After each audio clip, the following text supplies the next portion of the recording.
Hi,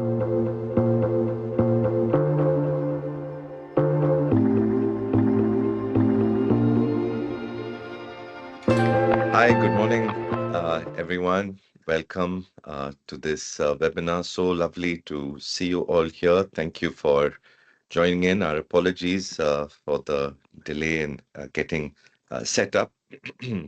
So, really excited to kick this off. What are we discussing today? What's the webinar about? Of course, we're all here because we've seen the posts and we have a sense of what we're going to listen to today. Before we introduce our speaker, what I thought I'll do is I'll just set a little bit of context for what we're going to do together this morning. And I'll do that with a few slides.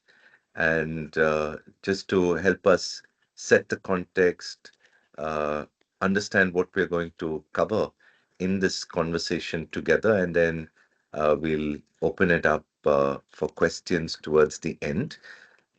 Just trying to see how to share my screen. Give me a moment. So while that's happening, friends, and I should be able to.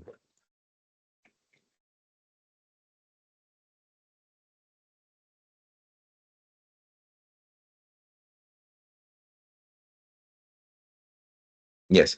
So quick introduction. My name is Craig Gould. I'm a partner here at InspireOne, and we've been in India.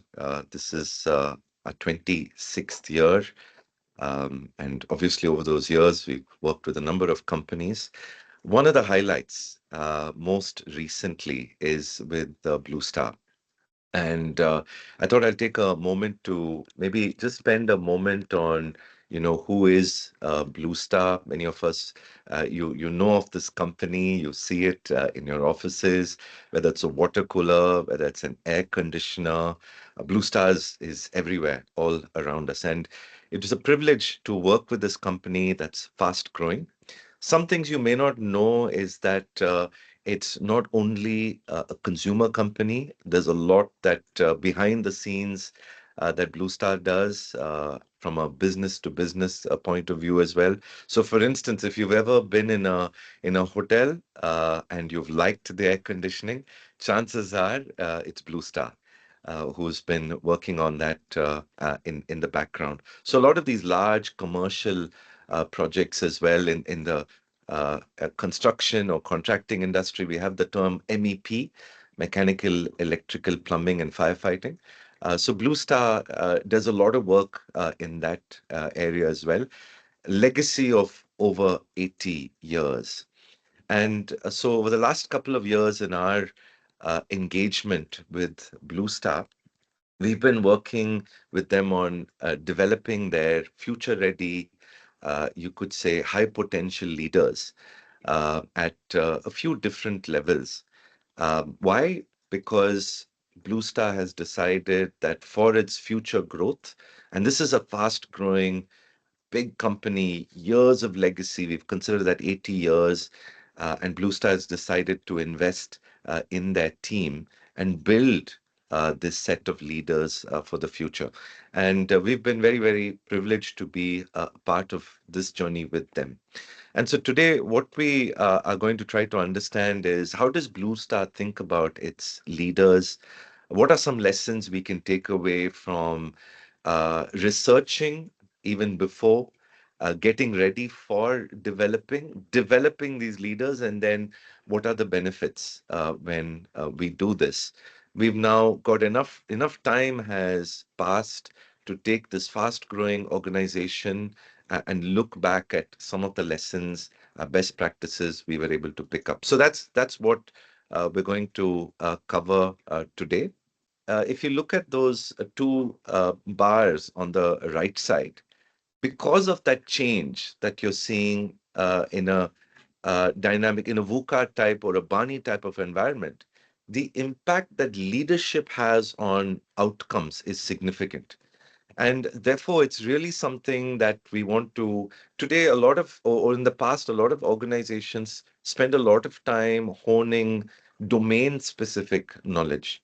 What we also need to do is, and that's where these type of journeys come in, is to hone not just domain but the leadership, which is now almost as a horizontal, and the ability to collaborate, to bring people together, to work with people together, etc. And in this context is where we've created our solution, and we'll hear in a little bit of from Blue Star and how have these things kind of come out, what have they done. But what's the context? How do we bring this together as a consulting organization? Well, one of the things we start with is, of course, a lot of research. And what our research is telling us is that leadership has these two main parts, as it were. One is the preference, or in other words, the parts of leadership that I have naturally, that comes with my personality, right? But if I'm and based on my personality is how I will express, you could say, my leadership. Now, the other side of leadership development, or the other side of how we think of leadership development, is capability, which is what have we built over our years of experience. And we refer to this as nature because, sorry, of nurture, because this is what has been, either I have developed it or others around me have contributed, my experiences have contributed. This is something that I've then nurtured and developed over years, right? Now, what the research is telling us is both parts are important. 30% of my leadership impact comes from my nature, naturally who I am, or the leader in me, the born leader, so to speak. The impact is 30%. So it's an important uh, contributor, but it's 30%. So what's the significant contributor then? Well, the significant contributor is comes from the experiences that I've gained, the things that I've learned. This is 70% of the leadership impact. Our leadership impact comes from our behaviors, the things we have learned, the things we demonstrate, uh, but it's also what I've developed over time. And so, what does a journey like this, or what does developing high potentials allow us to do? It allows us, one, it's important for us to be able to identify and assess what do these leaders come with, wherever they are in their leadership story today, and then build out that potential through development. And the more we're able to do that, of course, is where we're able to see that potential then really come alive. And our philosophy here at InspireOne is built upon years of research through our original work with CHPD, Center for High Performance Development, and a professor there, Tony Cockrell. From then on, Conexa, and then IBM, and most recently Podium. And therefore, you see some of those names on the screen. And Podium, very awarded organization based out of UK.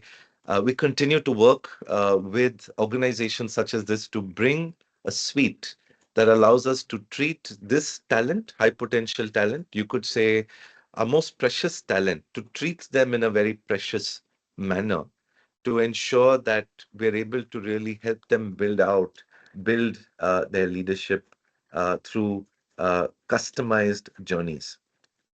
So, how have we done this, or what has been the journey? How do we spend time looking at it? Here's uh, uh, I'm just going to spend a moment quickly taking you through those behaviors of that we tend to look at. This is called the high potential behavior model.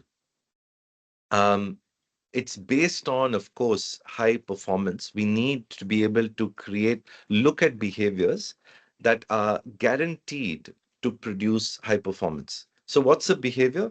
These are things that you do that's demonstrated and observable. So, when you look at the behaviors on the screen, these are behaviors that when we implement, they are guaranteed to produce high performance. And I'm taking a moment to just talk through this. There's four, you could say, perspectives or clusters. One is, as leaders, how do we think?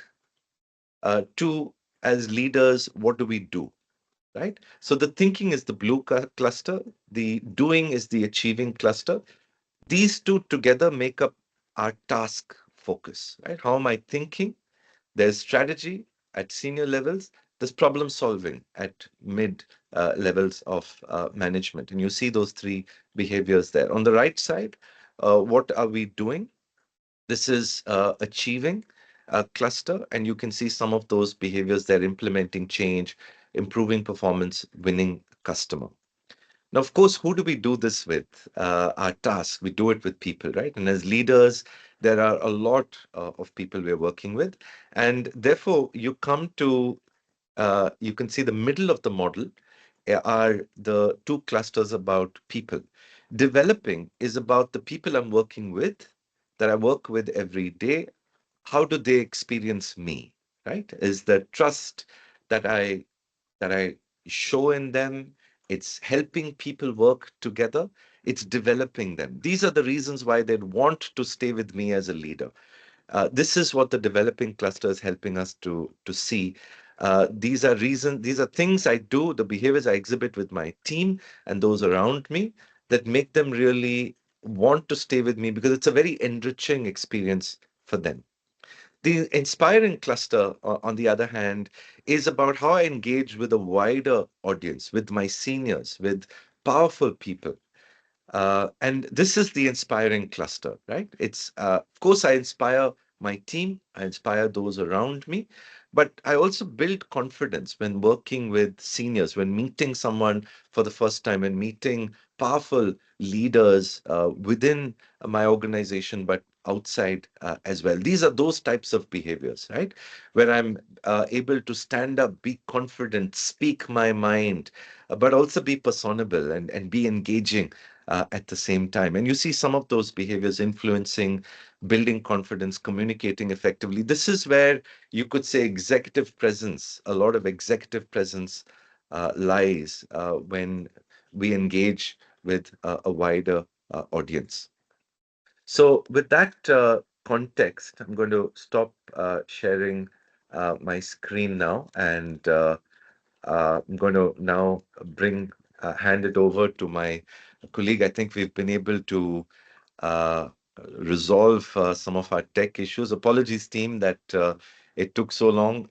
Finally, Priyanka, so lovely to have you here. We just wanted to spend a few minutes with you talking about Blue Star and everything you've been doing at Blue Star to develop future ready leaders. So maybe let me open straight away with our question to you. If you can share, how does Blue Star approach building a strong talent pipeline for the future? First of all, very good morning, Craig, and to everyone who are there on the call and being so patient with all the technical glitch that I'm facing. And thank you for having me here. So, Craig, in response to your first question, I look at it from two aspects. One is the culture, and the second is the intentionality. So if I talk about Blue Star's culture first, so as you know that we are a 82 years young organization. This September we are completing our 82 years, and this is a organization which is built on trust, and that's our legacy. And if you see talent nurturing, building leaders from within, this has been part and parcel of how we have been built up. I would say the part of our DNA. If you really look at our current leadership, our MD is the one who has joined the organization many years back at very junior levels and then grown up to the rank. So is our one of the executive directors who has also grown up to the rank. And in fact, most of our N-1 and 2 business leaders, function heads, which if you would see as on date, they are the one who have really grown from within the system. So that's what I would say about the culture. And the second piece, which I really want to bring on to the table today, that is the intentionality. So culture has been built because there has been an intention, and this intention still continues. When I'm talking about the intention, it's all about keeping ourselves abreast with where the business is going, what are our future aspirations, how we are expanding, how the industry also is being and becoming, and identifying the potential gaps. So, with this kind of lens on, this is where we keep on scanning our internal and external system. And whenever there is a strong need, this is along with our ongoing flagship leadership development programs. Whenever such kind of a strong need is being sensed, like in the case of this very intervention which we are running with InspireOne, that is when those are those intentional steps which we have been taking proactively in addressing those talent needs, creating those succession benches into the organization, which are not only able to help us to propel our today, but also to take care of our future for next few years. Beautiful, beautiful. So just summarizing, many organizations, one of the strategic questions that organizations have to answer is should we build or should we buy talent from the market? It's clear that Blue Star believes very, very firmly, and you shared those examples, even the CEO, we've believe very firmly that we have a very large, let's say, build strategy. And you continue to do that through some of these programs as well. Spot the talent early, nurture them, develop them, give them an environment to succeed. And of course, this journey also we've seen that right through the StarLead journey, how leaders have been developed and are starting to use this input to kind of stand out. So thank you, Priyanka, for that. So when selecting leaders, let's go to that, right? When selecting leaders for development, what do you believe are the most important things to that we have to get right? Hmm.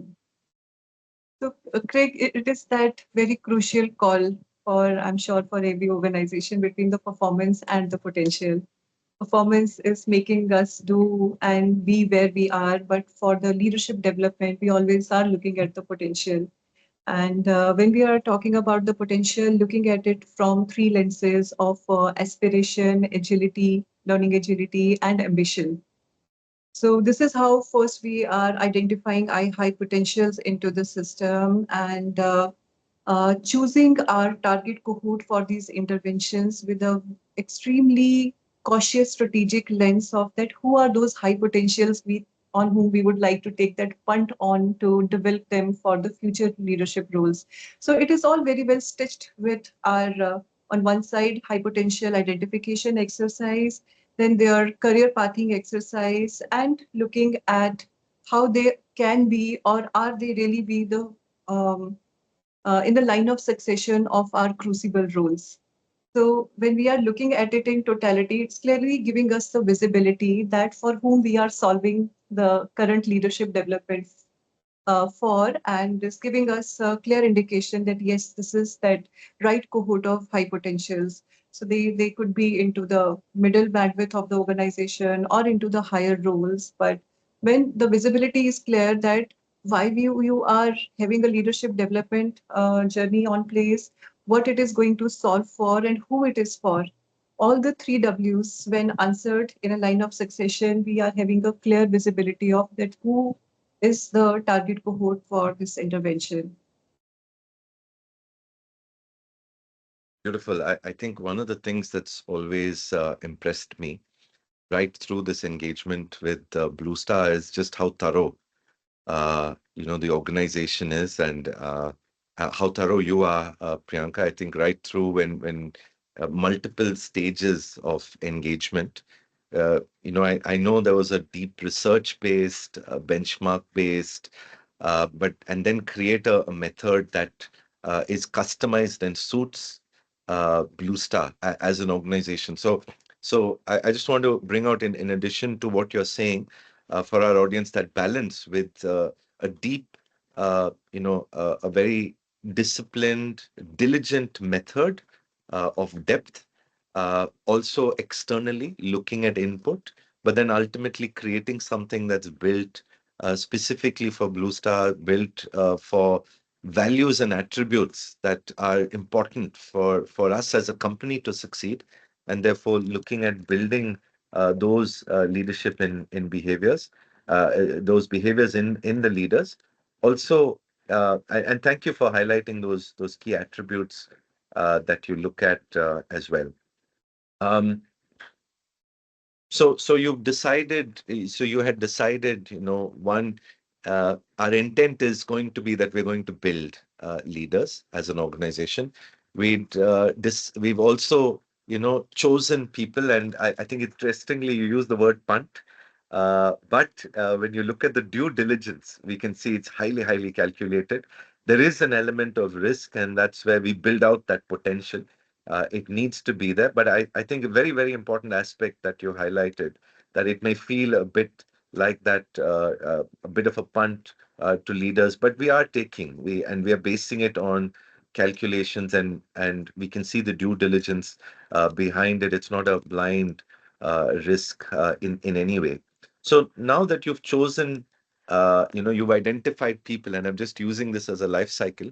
What's the next step in when you now are going to a partner? What kind of partner would you look at? This is now very, very precious talent. You've mentioned they can even be at different levels. When it comes to this very precious talent and developing them, what are some tips for L&D professionals that you can share for when it comes to evaluating partners for a high stakes initiative like this? So, since you spoke about the process, so I would like to go one step back. So, when our three W's are very clear to us, why we are having the intervention, who it is for, and what is that it is going to solve for, that's where a very first step which we need to ensure is that go outside and do a thorough research, a good industry benchmarking exercise in terms of understanding how other leading organizations are really designing their leadership development journeys. This kind of exercise, as you are aware, Craig, we also did when we had this StarLead Young High Potential Leadership Development Journey for Blue Star. It really gave us a very clear idea about it. What are those contemporary practices, leadership development models, which are currently working in the current business and the industry context? What kind of ingredients of the leadership development journey that is also going to do justice to the what part of our leadership development intent. So this thorough industry benchmarking exercise, one, in terms of understanding what all it is that which is going to make this intervention successful, taking inspiration from other leading organization, and also doing a good thorough research on that who could be those potential partners to come on board. So when we were also before zeroed down on InspireOne to be our potential partner, we also looked at multiple partners. It also went to the length of that who are having the right kind of legacy of experience to build the leaders for the industry.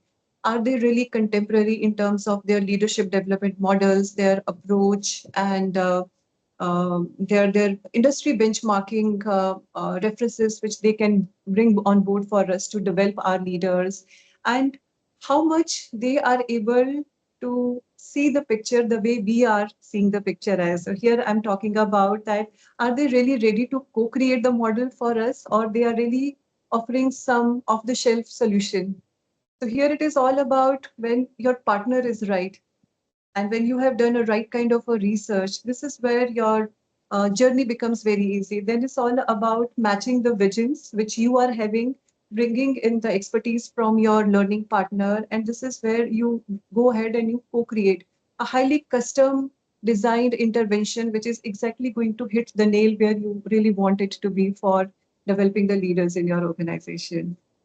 So if you ask me that what is my playbook, which I would really like to suggest to other L&D professionals, I would say that once you have done your homework very well, thoroughly, uh, one thing very important is that to sell your idea nicely to the organization. And for that, you have to talk the business language. You can't be talking your HR or L&D language. It has to be their language. And Second thing, which is very important, is that to identify appropriate leadership sponsor for it. Maybe one or two if you are lucky. That's a very important thing. A leader who can really voice out the importance and relevance of having such kind of a high stake interventions on board, that is very important. And then the third very important thing is that rather than talking about the learning solution, we should be talking about the impact. How the this leadership intervention or the solution that we are suggesting is going to impact the business results, where it is really going to solve the problem for them. This is not our journey, this is their journey, which we are offering ourselves to be the partner for. If we have secured these three aspects very well, I guess we are there. After that, it's all about how you really design and you keep the momentum on. Beautiful. I think again a lot of insights, Priyanka, and we're understanding the methods. Again, thank you for, sharing those insights with us. I think, as a partner, I would have liked the playbook to be just choose Inspire One. But thank you for helping us to see that there's a lot of background research that goes in. And I think to everyone listening, there's nothing that can replace our own homework. I mean, there may be a partner who's very strong, who's very well known, but our own homework, our depth of our own research, I think Priyanka spoke about going even into models, what models work, into choosing a partner that can do what you want them to do, right? Being able to be to customize, listen, take input, co-create is the word we used. You use. So thank you, Priyanka. I think that's very insightful on choosing a partner and some key takeaways. We saw those three W's playing a key role in the back of our mind in our thinking as well. You touched upon sponsorship and having leaders. You touched upon speaking their language when you go to the leaders, talking about impact. So this is for many you know HR and L&D leaders. They see the pain, the need for development. They recognize it, and sometimes getting the sponsorship is a challenge, especially for an initiative that is large. It'll be comprehensive. It will solve problems, but of course, it comes at a cost, right? So, how do you secure this sponsorship? What advice would you have? You spoke about finding a few, one or two at least, key sponsors, but how would you go about that process? So, Craig, I will go back to the three W's first. When our leadership development initiatives are aligned with the business imperatives, I guess the first hurdle we cross then and there itself.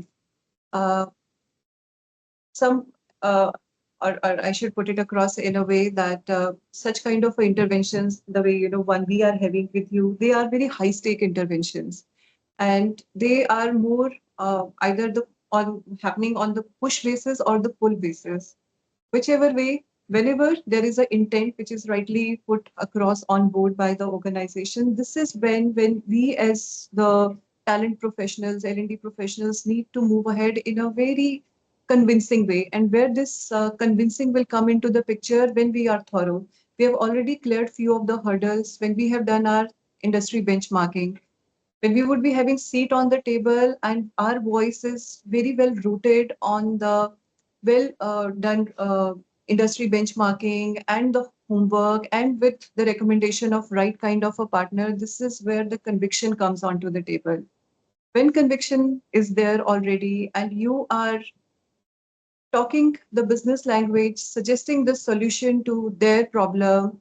This is where selling, I guess, the first important skill which, all L&D leaders, which they have to use it first and foremost. I mean, you need to answer that question to the business. What is in it for me? It's easier even to get the buy-in of, say, the top leader. But when it comes to the layer n-1, when you are sitting with all the business leaders, you really need to give a very relevant answer to each one of them that why this is a solution for the problem which you are having in your business. And the answer might be very, very different. One might be more concerned about giving a growth to their key leaders. Another might be talking about how the entire problem of succession planning is going to get addressed for them.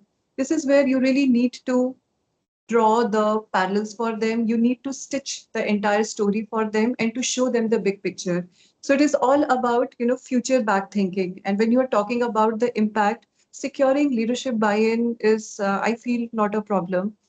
Second mm, thing is this, that, most of the interventions in our experience, we have seen that initial buy-in comes. Most of the interventions are launched with a lot of, fanfare, but after some point of a time, it fizzles down.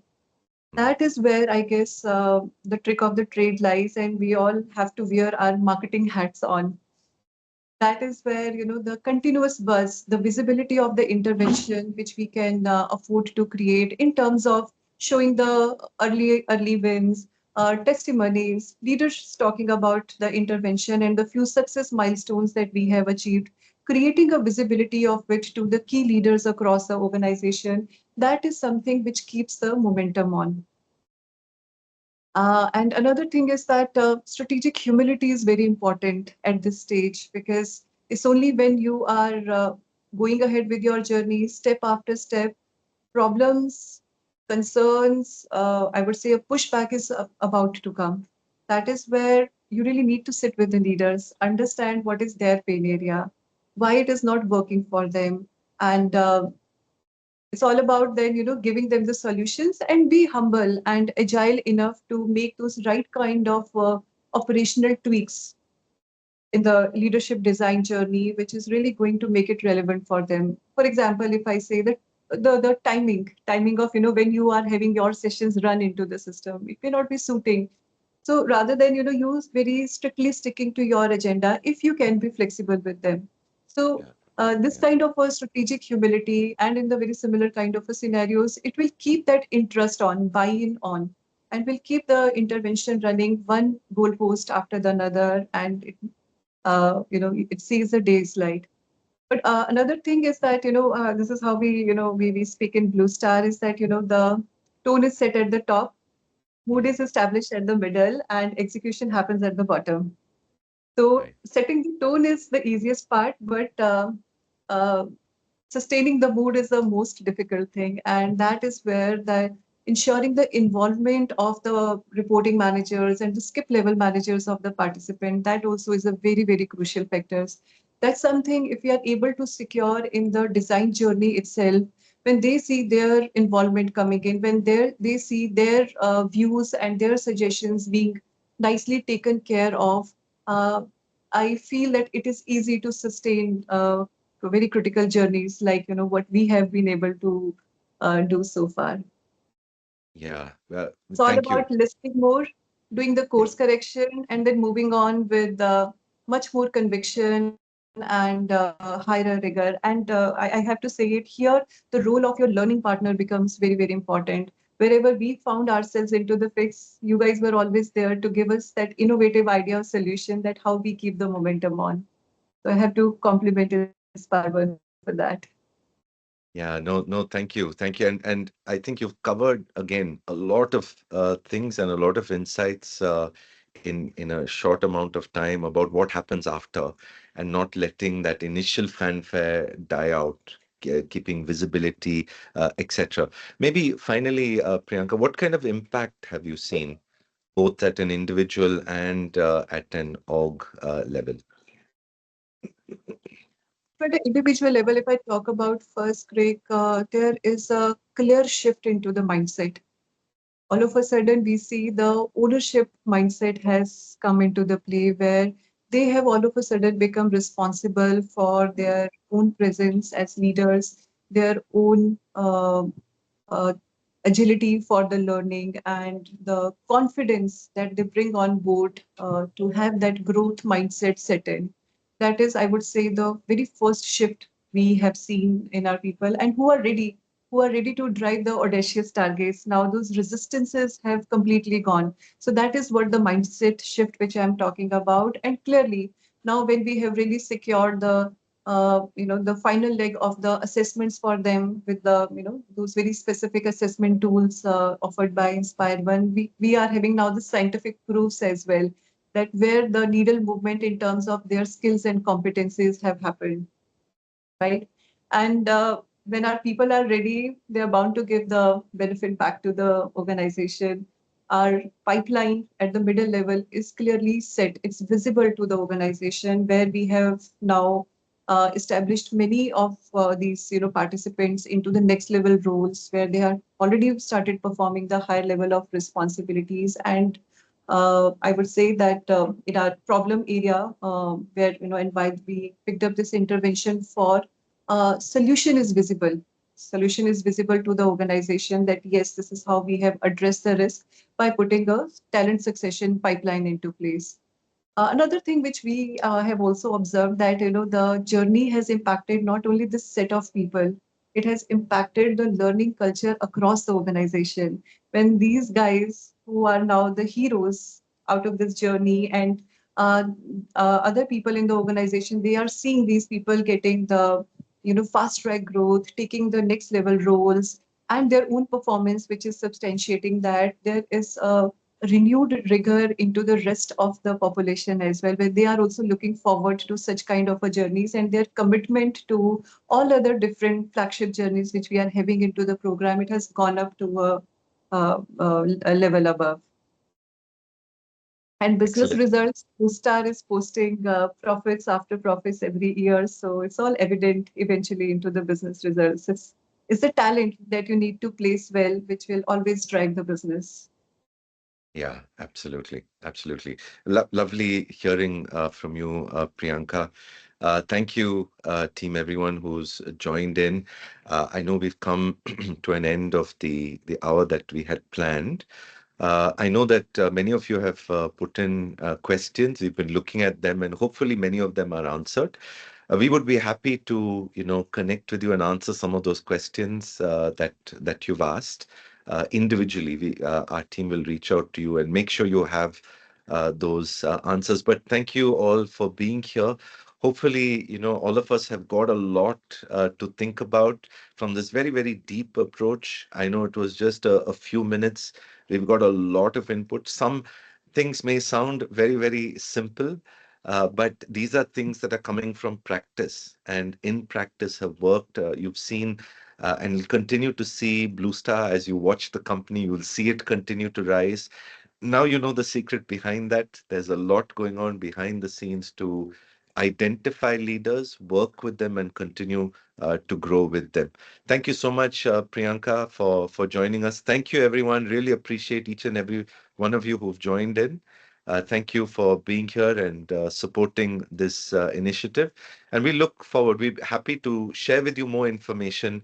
Our team will reach out to you. Thank you again, everyone. Thank you, Priyanka. Okay. Wonderful session. Beautiful insight.